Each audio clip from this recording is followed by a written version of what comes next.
I was a 6-year-old. I was a fast runner. I liked hurdling and so on. And suddenly you can't run, you can't walk, and it's almost seems overnight.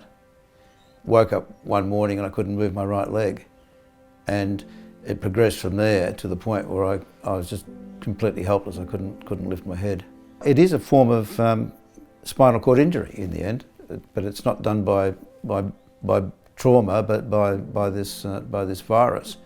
And so depending where it attacks the spine, it depends on where you were weak. In my case, it was fairly low down, so it was my legs that were affected, and they were both paralysed. And because it was a virus, there was a lot of fear. And so we were sent off to Fairfield Infectious Diseases Hospital to be kept out of the way. In my case, it was a very traumatic experience. I still remember it because I was at home in bed, and two guys in white coats just came in and carried me out, screaming, out into the night, into an ambulance, and I woke up in a ward. And in those days, the theory was you didn't worry kids, you didn't tell them what was happening, so nobody told me that was going to happen. And once you were there, you were isolated, out of sight, out of mind, and they discouraged parents from visiting because they said it only upsets the children, and so it was a form of imprisonment. And it went to the point that my dad went to the local solicitor and got a writ of habeas corpus and was able to spring me out of there, so I was able to go home. And one thing they did in those days was they strapped you into a Thomas splint, and so you were on your back, arms and legs strapped down in order to try and avoid contractures, muscles contracting in the wrong way. I rebelled against that, and I exercised myself, my upper body, and eventually I got good upper body strength back again. It affected everybody differently. Some kids didn't survive. Some finished up in an iron lung. Luckily, I never needed that. I was always able to breathe. But it finished up that I had 2 paralysed legs and a contracted hip muscle, so I couldn't stand up. First I went to the Urella School for Crippled Children, and I went there in a bus to and fro with School for Crippled Children on the side, so we're very clearly identified as crippled children. And they gave me a really good education, I have to say. The teaching was terrific. At age 12 I went to normal school, and I was able to fit in completely because I was up to speed academically. I studied law at Melbourne Uni. I did a combined law arts course. I majored in French. I went for the postgrad, and that eventually resulted in getting a French government scholarship to do a doctorate in Paris. So I had 5 years in Paris, which is very good. Disability is not the end of the world, as long as you get the right help, because you can still have a full life. Physical accessibility is a large part of it. Whenever there's a step, that's a barrier to somebody in a wheelchair. And even a 6-inch step that most of us would just unconsciously step over means that the person in the wheelchair can't go inside. With the house layout, there's a sunken floor, and to get from one side of the room to the other and to get into the bathroom, I have to get out of the wheelchair and onto the floor, and then crawl into the bathroom.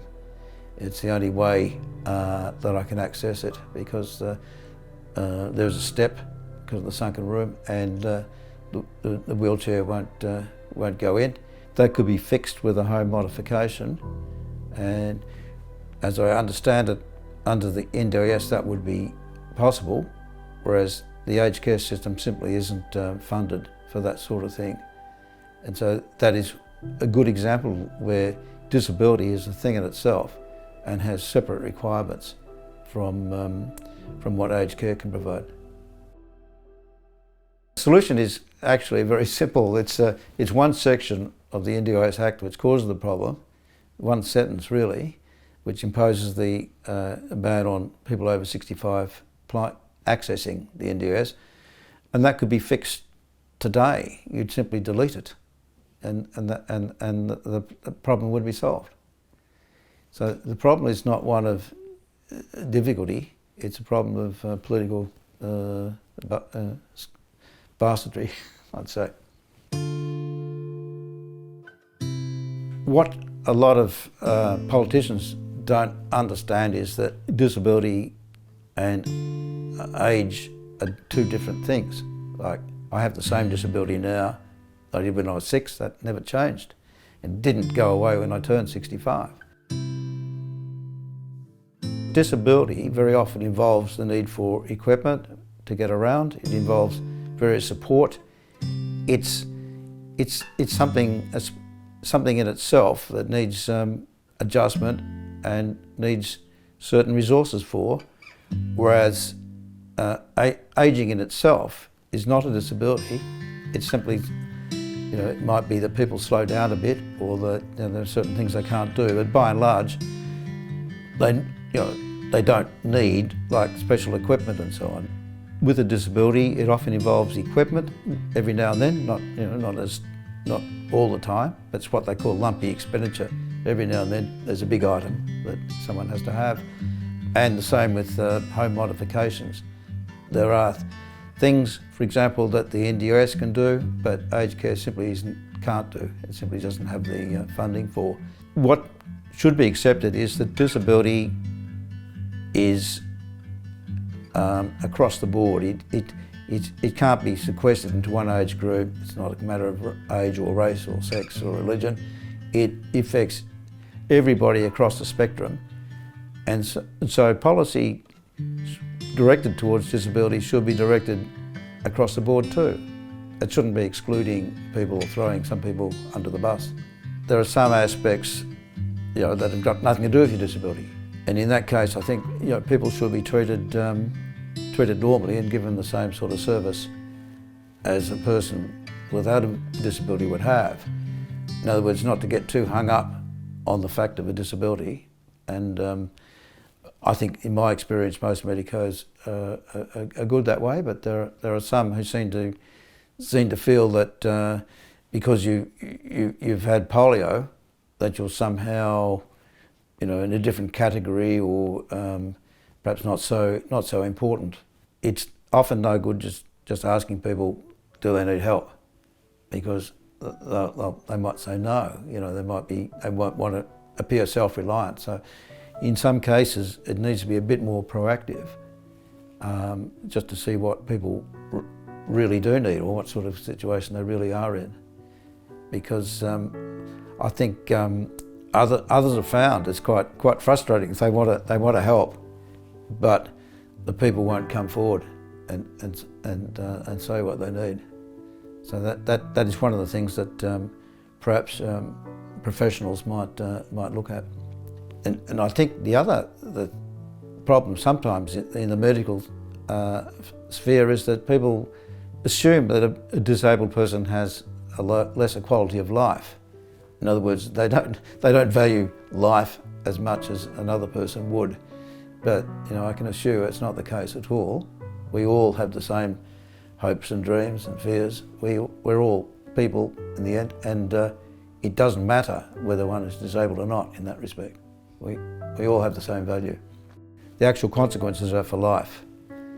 You don't have it and then get over it. You've got it, and you have to just adapt accordingly. And so my disability is exactly the same now as it was when I was 6 years old. And that's why I think if there is a resurgence of polio, I think people should be very, very vigilant, and they should definitely, since there are vaccines, they should definitely take those, do everything they can to prevent their kids having affected by it, because it will affect them for their life.